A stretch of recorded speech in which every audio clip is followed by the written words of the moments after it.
Welcome to eBengal channel.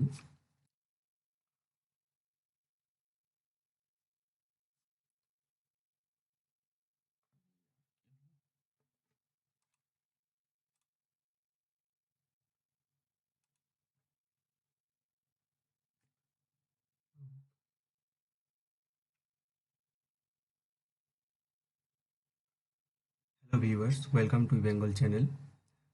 eBengal চ্যানেলের পক্ষ থেকে সবাইকে স্বাগত জানাই। আমাদের আজকের ক্লাসটা হচ্ছে ক্লাসিফিকেশন অফ টিনোফোরা।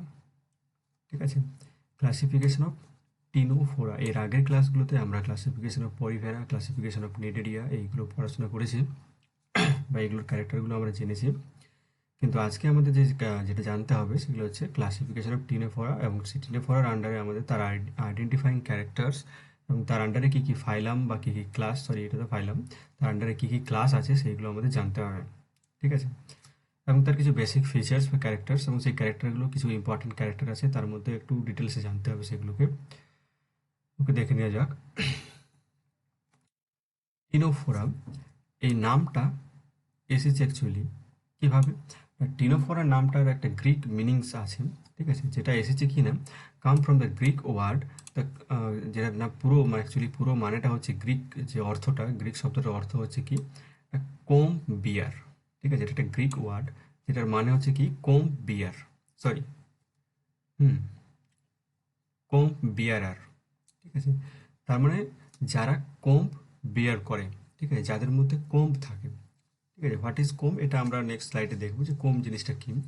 না, দেখো এখানে বলা হয়েছে ctene means comb in an ancient Greek. Greek শব্দের এই টিনার কথাটার অর্থ হচ্ছে কি না কোম্ব।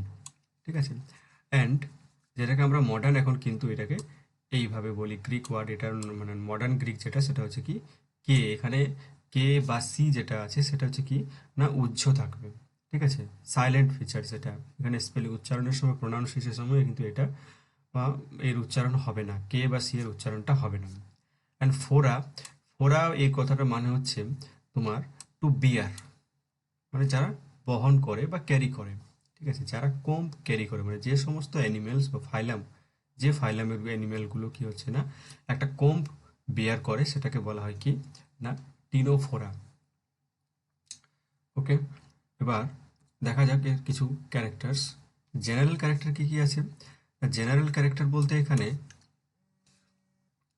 আছে আমার কয়েকটা জিনিস, সেটা হচ্ছে কি বডি ট্রান্সপারেন্ট হবে, আর কি হবে না ফ্ল্যাট হবে এবং সিলিন্ড্রিক্যাল হবে। ফ্ল্যাট বা সিলিন্ড্রিক্যাল যে কোনো একটা হতে পারে। ট্রান্সপারেন্ট ছবিটা দেখে বোঝা যাচ্ছে ট্রান্সপারেন্ট হবে, এটা এক প্রান্ত থেকে অন্য প্রান্তে দেখা যাবে অ্যানিমেলটার, একদম পুরো পিওরলি ট্রান্সপারেন্ট। আর ফ্ল্যাট হবে অথবা সিলিন্ড্রিক্যাল হবে। আর কি হবে না ম্যারাইন ইন নেচার, অবশ্যই এগুলোকে সমুদ্রে ছাড়া পাওয়া যায় না মোটামুটি।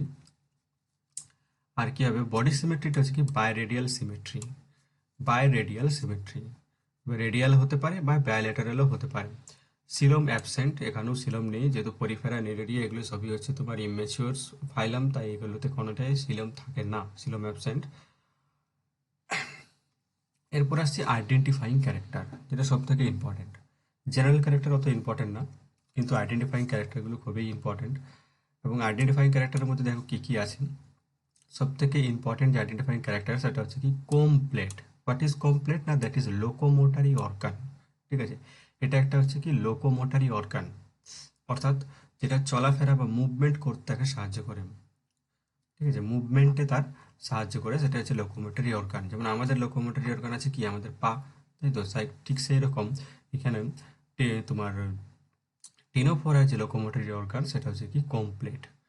কমপ্লেটটা দেখে নিয়ে যাক, কমপ্লেট সম্বন্ধে একটু ডিটেলসে আমি দিয়েছি এখানে, যেহেতু এটা ইম্পর্টেন্ট ক্যারেক্টার এখান থেকে শর্ট কোশ্চেনও দিতে পারে যে হোয়াট ইজ কমপ্লেট, কোথায় পাওয়া যায়, কী কাজ, এগুলো জানতে হবে। নাম টিনোফোরা আর characterise by 8 row of cilia. ঠিক আছে, টিনোফোরার গায়ে 8টা সিলিয়ার রো থাকে। এই যেমন এখানে ডায়াগ্রামটাই দেখো, এই যে কোম্ব রো দেওয়া আছে, এখানে একটা রো, দুটো রো, তিনটে, চারটে, এবং চারটে দেখানো হয়েছে, এরকম টোটাল 8টা রো আছে। ঠিক আছে, প্রত্যেকটা রো এর মধ্যে কি হয়েছে না প্রচুর সিলিয়া আছে। ঠিক আছে, মিলিয়নস অফ সিলিয়া আছে। এই সিলিয়াগুলো একসঙ্গে মানে এমনভাবে থাকে যে দেখতে কিরকম লাগে না, দেখতে একটা কোম্বের মতো লাগে, তার জন্য এটাকে বলা হচ্ছে কি কোম্ব plate. The cilia of each row are arranged to form a stack of comb and also called the comb plates or tennies.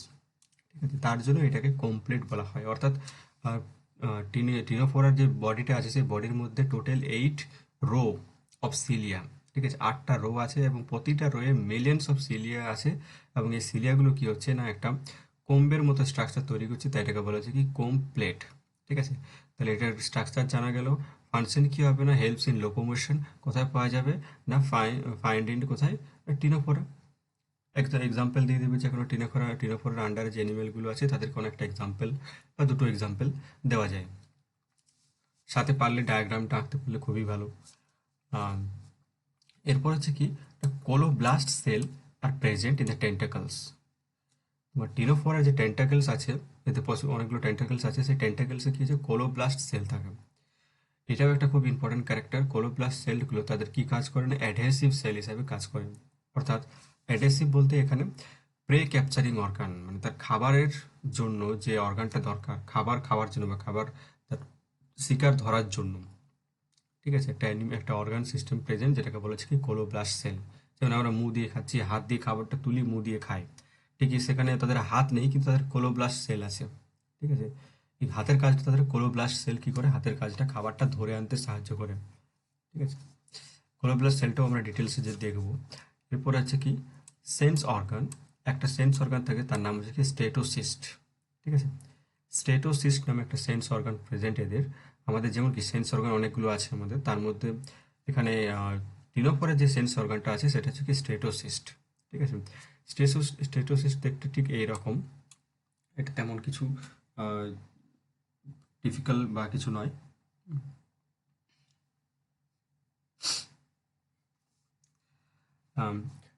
স্টেটোসিস্ট actually যেটা কি হচ্ছে না একটা তোমার সেন্সারি রিসেপ্টর, যেটা কাজ হচ্ছে কি তোমার সেন্স অ্যাকসেপ্ট করা বা সেন্সটাকে জেনারেট করা বা সেন্সটাকে গ্রহণ করা। হুম। এরপরে কি হচ্ছে লার্ভাল ফর্ম। লার্ভাল ফর্মটা কি হচ্ছে না, লার্ভাল ফর্ম হচ্ছে তোমার সাইডিপিড। এটাও একটা আইডেন্টিফাইং ক্যারেক্টার। সাইডিপিড লার্ভাটা শুধুমাত্র টিনোফোরাই দেখতে পাওয়া যায়, তাই এটা হচ্ছে একটা আইডেন্টিফাইং ক্যারেক্টার। এরপরে আমরা কোলোব্লাস্ট সেলটা কি সেটা একটু জানবো। ঠিক আছে, তো কোলোব্লাস্ট সেল এখানে ডায়াগ্রামটা দেওয়া আছে। ডায়াগ্রামটা একটু ভালো করে দেখতে হবে, খুবই ইম্পর্টেন্ট ডায়াগ্রাম এটা। কোলোব্লাস্ট সেল কি না, কোলোব্লাস্ট সেলসটাও একটা ইউনিক ক্যারেক্টার বা ইউনিক স্ট্রাকচার, যেটা কি হচ্ছে তোমার টেন্টাকলসে থাকে। কাদের টেন্টাকলসে না টিনোফোরার টেন্টাকলসে থাকে, এবং এটা মাল্টি সেলুলার অর্গান অবশ্যই বুঝতে পারা যাচ্ছে। And they are widely spread in the tentacles of the animals and are use to capture prey. এটা আগেই বলেছি আমি, এটা ক্যাপচারিং অর্গান, মানে তার প্রে ক্যাপচার করতে হেল্প করে বা খাবার সংগ্রহ করতে তাকে সাহায্য করে। দূরে কোনো একটা অ্যানিমেল বসে আছে, সেই ধরো এখানে কোনো একটা পোকা আছে। ঠিক আছে, এইখানে কোলোব্লাস্ট একটা অ্যানিমেল আছে, ক্লোরোপ্লাস্ট একটা অ্যানিমেল আছে। এ কি করবে, এর এখানে কিছু একটা তোমার এই কোলোপ্লাস্ট সেলগুলো কি করবে, স্প্রিং এর মতো, ঠিক স্প্রিং যেরকম হয় এরকম স্প্রিং এর মতো উপর দিকটা এইরকম ছাতার শিপের মতো হবে। ঠিক আছে, এই জায়গাটা বেরিয়ে যাবে, এই জায়গাটা বেরিয়ে গিয়ে কি হবে একে অ্যাটাচ করবে। ঠিক আছে, যেমন ইঞ্জেকশন আমরা স্প্রিং করি সেরকম স্প্রিং এর মতো বেরিয়ে যাবে, বেরিয়ে গিয়ে একে অ্যাটাচ করবে এবং একে ক্যাপচার করবে। লম্বা হয়ে গিয়ে সঙ্গে সঙ্গে ইলংগেট হয়ে যাবে, ইলংগেট হয়ে কি করবে একে ক্যাপচার করবে, ধরে নেবে, ধরে নিয়ে আবার তাকে রিটার্ন নিয়ে আসবে তার সব বডির মধ্যে, কনস্ট্রাক্ট হয়ে যাবে, কনস্ট্রাক্ট হয়ে তাকে তার বডিতে ঢুকিয়ে নেবে। ঠিক আছে, দেখো কিভাবে কি হয়। Chloroplast cell consist of spiral filament and also axial filament. দুই ধরনের ফিলামেন্ট থাকে, হচ্ছে spiral and axial filament. Spiral এইখানটায় তোমার এই থাকে স্পাইরাল ফিলামেন্টগুলো। ঠিক আছে, স্পাইরাল ফিলামেন্ট পরের ডায়াগ্রামটা দেখলে বোঝা যাবে। এটা স্পাইরাল ফিলামেন্ট এইভাবে পেঁচিয়ে থাকে। যখন কোনো প্রে ধরতে হয় তখন স্পাইরাল ফিলামেন্টটা সোজা হয়ে যায়, এইভাবে সোজা হয়ে গিয়ে লম্বায় বেড়ে যায় সেটা। তারপরে কি হয় সেটা প্রের কাছাকাছি চলে যায়। ধরো প্রেটা একটু দূরে আছে, তাহলে সেইভাবে সঙ্গে সঙ্গে স্প্রিংয়ের মতো সোজা হয়ে কি হচ্ছে না এখানে প্রে ক্যাপচার করতে চলে যাচ্ছে। এবং তার মাঝখানে স্টেট ফিলামেন্ট বা অ্যাক্সিয়াল ফিলামেন্ট আছে, এটা কি করে তাকে কন্ট্রাক্টে সাহায্য করে। যখন খাবারটাকে রিটার্ন নিয়ে আসতে হয় তখন ধরার পর যখন তাকে নিয়ে আসতে হয় কাছে, তখন কি করবে স্টেট ফিলামেন্টটা তাকে নিজের দিকে টানবে, কন্ট্রাক্টে সাহায্য করবে। ঠিক আছে, apical surface of chloroplast consists of numerous cap cells that is create eosinophil granules. যে দেখা যাচ্ছে এখানে অ্যাপিক্যাল সারফেস যেটা বাইরের দিকে, সেখানে প্রচুর দেখো ছোট ছোট গোল গোল থলির মতো অংশ আছে, যেগুলো কি হচ্ছে না তোমার এখানে ইওসিনোফিল গ্র্যানিউলস আছে। ইওসিনোফিলিক গ্র্যানিউলস আছে, সেই গ্র্যানিউলসগুলো কিছু দেখো গ্র্যানিউলস উইথ অ্যাডহেসিভ সাবস্টেন্স, মানে হচ্ছে ইওসিনোফিলিক গ্র্যানিউলস যেগুলো, এইগুলো কি করে না, এগুলো আঠার মতো কাজ করে এই ইওসিনোফিলিক গ্র্যানিউলসগুলো। On contract on contact this granules rupture, ঠিক আছে, যেই মাত্র এই ক্যাপচার প্রেটাকে টাচ করবে গ্র্যানিউলসগুলো, ঠিক সেই মাত্র কি হচ্ছে গ্র্যানিউলসগুলো রাপচার ভেঙে যাবে, এবং ভাঙার সঙ্গে সঙ্গে সেখান থেকে একটা অ্যাডহেসিভ সাবস্টেন্স রিলিজ করবে। সাবস্টেন্সটা সে কী করবে, প্রেটাকে ধরবে, আঠার মতো একটা জিনিস রিলিজ করবে, সেই আঠাটা কী হবে, প্রেটাকে ধরবে, এবং স্পাইরাল ফিলামেন্ট যেটা আছে absorb the impact of the ruptures and preventing the ensure prey from escaping, যাতে তোমার ইয়েটা না পালিয়ে যায়, তার প্রেটা, সেই যে ব্যবস্থাটাও এরা দেখে, স্পাইরাল ফিলামেন্টগুলো। ঠিক আছে, তাহলে এখানে যদি কলোবুলার সেল সম্বন্ধে লিখতে দিই তাহলে অবশ্যই এটা লেখা যাবে, হোয়াট ইজ কলোবুলার সেল, তার ফাংশন কি, কোথায় পাওয়া যায়, ডায়াগ্রাম, ব্যাস। ওকে, নেক্সট আমরা এই ডায়াগ্রামটাও দেওয়া যায়, ডায়াগ্রামটাও ভালো আছে। এরপর আমরা কি তার ক্লাসিফিকেশনটা দেখব। ঠিক আছে, ক্লাসিফিকেশনের মধ্যে এই ছোট ক্লাসিফিকেশন, খুব একটা বড় ক্লাসিফিকেশন না। দেখা যাক ক্লাসিফিকেশনটা।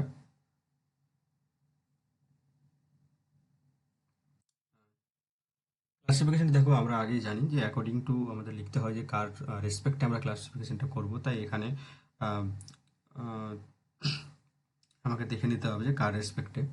সেটা হচ্ছে আমরা দেখো এখানে যে বইটা ফলো করছি সেটা হচ্ছে কি Rupert Barnes, according to invertebrate zoology Rupert Barnes, 6th edition 1994। ঠিক আছে, according to invertebrate zoology Rupert Barnes, 6th edition, অবশ্যই এডিশনটা লিখতে হবে, 6th এডিশন 1994। ঠিক আছে, সালটা না মনে থাকলেও এডিশনটা মনে থাকলেই হবে, কারণ এই এডিশনটা এই সালেই বেরিয়েছে। ঠিক আছে, ফাইলাম তো একটা জানো, টিনোফোরা, টিনোফোরা সম্বন্ধে আমরা পড়াশোনা করছি, সুতরাং এই ক্লাস এর আন্ডারে কোনো সাব ফাইলাম নেই। অ্যাকর্ডিং টু দিস ক্লাসিফিকেশন, ক্লাসে কী কী হবে, দুটো ক্লাস আছে, একটা হচ্ছে টেন্টাকিউলাটা আর একটা হচ্ছে কি নুডা।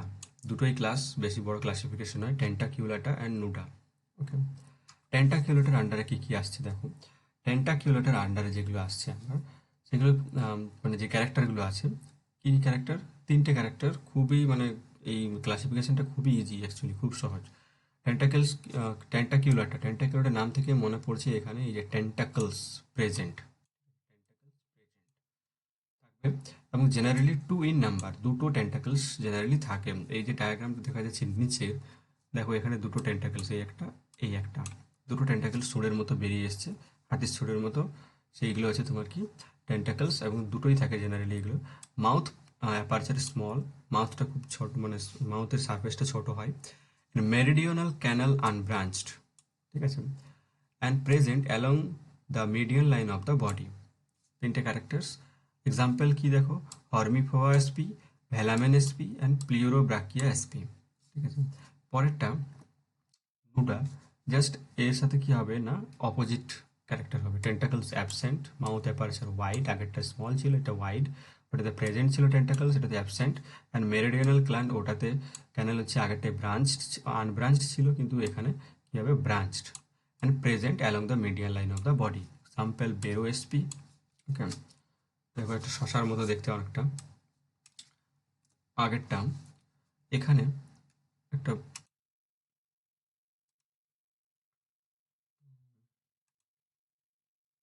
ভিডিও আমার দেওয়া আছে। ঠিক আছে, ভিডিওটা দেখলে মোটামুটি এর জিনিসটা একটা বোঝা যাবে অ্যানিমেলসটার ক্যারেক্টার সম্বন্ধে। অ্যানিমেলটা যেহেতু আমরা বলেছিলাম প্রথমেই যে এটা ট্রান্সপারেন্ট অ্যানিমেল, ভিডিওটা দেখলেই বোঝা যাবে ট্রান্সপারেন্ট, এবং এর মুভমেন্টটা দেখো, সিলিয়ার মুভমেন্টগুলো খুব সুন্দর বোঝা যাচ্ছে। ঠিক আছে,